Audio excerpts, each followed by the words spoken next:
Hello, bachcho, let's read this question. The question says incorrect match is option A, option B, option C और option D. So इस question का की concept है कि यहाँ पे चार ऑप्शंस दिए गए हैं। चार ऑप्शंस में हर एक ऑप्शन में एक एक कॉम्प्लेक्स का फॉर्मूला यहाँ पे मेंशन किया गया है और उस फॉर्मूला के कॉरेस्पॉन्डिंग कुछ इंफॉर्मेशन दिया गया है।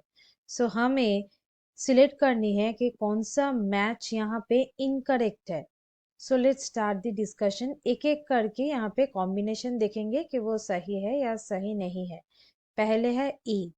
ए में यहाँ पे एक कॉम्प्लेक्स का जो स्ट्रक्चर दिया गया है, एक फॉर्मूला दिया गया है और वहां पे लिखा गया है विल्किंसंस कैटलिस्ट। बेसिकली ये जो विल्किंसंस कैटलिस्ट होते हैं उसका स्ट्रक्चर, उसका जो केमिकल स्ट्रक्चर है वो होता है कुछ ऐसा।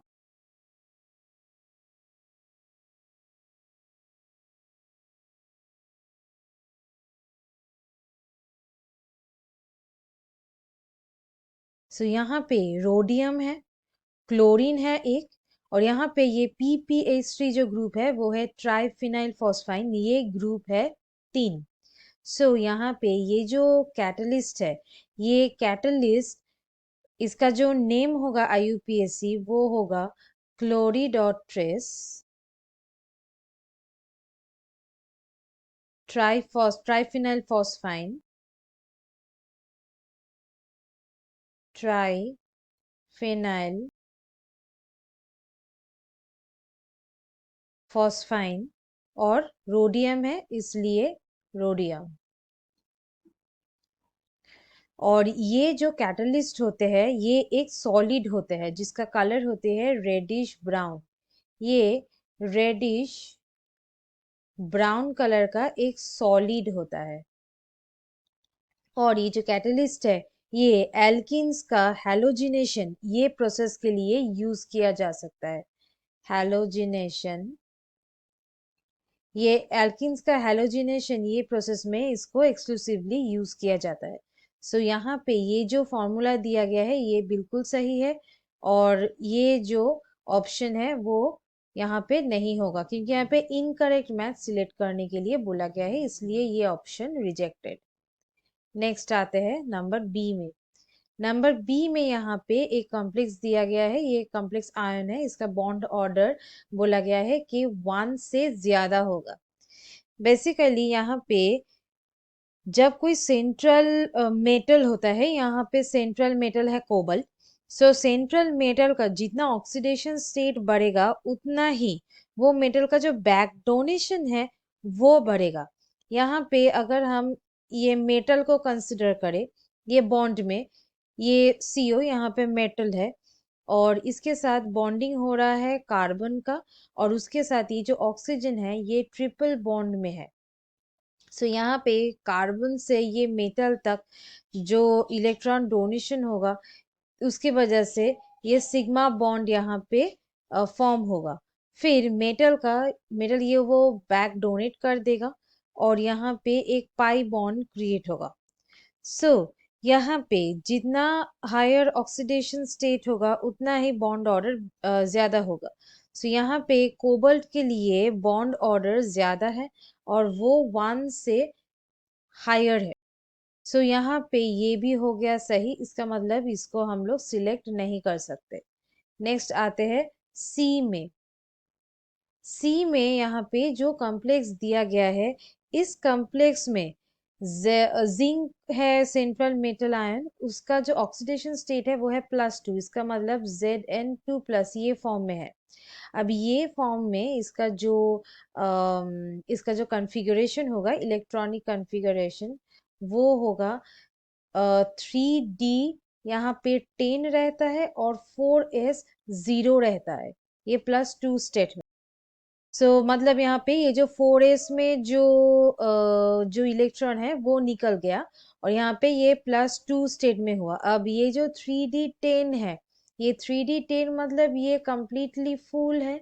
अगर हम लोग यहाँ पे ये 3D जो ऑर्बिटल है ड्रॉ करें, सो ये 1 2 3 4 5 और ये पूरा हो गया पेयर्ड, मतलब ये इसमें कोई भी अनपेयर्ड इलेक्ट्रॉन नहीं है। अनपेयर्ड इलेक्ट्रॉन यहाँ पे है 0। इसका मतलब यहाँ पे कोई भी चार्ज ट्रांसफर नहीं होगा। इसका मतलब है कि इलेक्ट्रॉन जो प्रोमोट करते हैं उसका कोई स्पेस नहीं है, यहाँ पे कोई अनपेयर्ड इलेक्ट्रॉन नहीं है।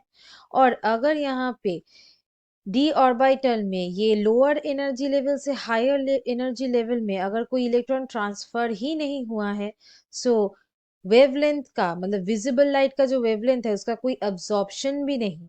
इसका मतलब ये जो कॉम्प्लेक्स है ये कलरलेस ही है। सो ये भी सही है, इसलिए हम लोग इसको सिलेक्ट नहीं कर सकते। And the last one is option D. Option D में यहाँ पे जो कॉम्प्लेक्स दिया गया है दैट इज CrCN6 3-। ये कॉम्प्लेक्स में पहले हम लोग देखेंगे कि क्रोमियम का ऑक्सीडेशन स्टेट क्या है। क्रोमियम का यहाँ पे oxidation state is equal to, यहाँ पे क्रोमियम का क्रोमियम के लिए x यहाँ पे, फिर minus 1 multiplied by 6 - 3। So x यहाँ पे हो जाएगा 3। सो क्रोमियम यहाँ पे +3 स्टेट में है।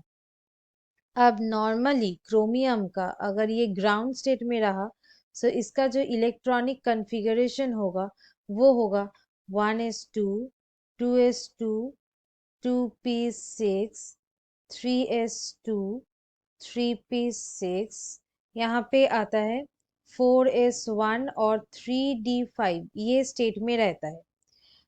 अगर ये +3 स्टेट में रहता है, सो इसका हो जाएगा जो 4s ऑर्बिटल है, 4s ऑर्बिटल से यहाँ से निकल जाएगा, सो 4s 0 हो जाएगा। और ये जो 3d है ये यहाँ पे 3d3 हो जाएगा। सो यहाँ पे अगर हम लोग इसका कॉन्फ़िगरेशन देखें, सो 3 क्रोमियम +3 स्टेट में इसका जो कॉन्फ़िगरेशन होगा ये होगा ऐसा। ये 3d है, सो यहाँ पे 3 अनपेयर्ड रहेगा, ये 3d ऑर्बिटल है। ये है 4s और ये 4p, ये है 4p। अब जब ये कॉम्प्लेक्स में रहेगा, सो कॉम्प्लेक्स में इसका क्या हो जाएगा, इन कॉम्प्लेक्स, इन कॉम्प्लेक्स ये क्या हो जाएगा, यहाँ पे ये अनपेयर्ड ही रहेगा। ये जो 3d ऑर्बिटल है यहाँ पे ये अनपेयर्ड रहेगा।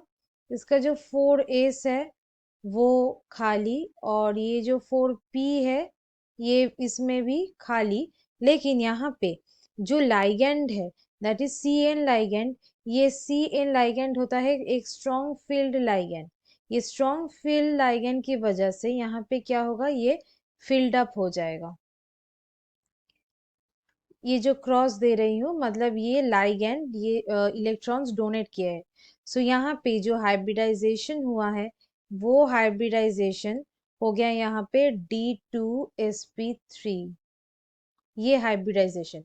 सो यहाँ पे ये इनर ऑर्बिटल कॉम्प्लेक्स फॉर्म करेगा, इनर ऑर्बिटल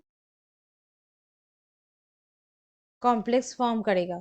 क्योंकि यहाँ पे अनपेयर्ड इलेक्ट्रॉन है इसलिए ये यहाँ पे हाई स्पिन कॉम्प्लेक्स फॉर्म करेगा, हाई स्पिन कॉम्प्लेक्स फॉर्म करेगा। सो ये यहाँ पे हो गया गलत, ये होगा हाई स्पिन कॉम्प्लेक्स, इसलिए ये रहा अनमैच्ड। इसका मतलब ये जो मैच है ये इनकरेक्ट है और यही हो जाएगा answer. So students, hope you understood it well. Best of luck.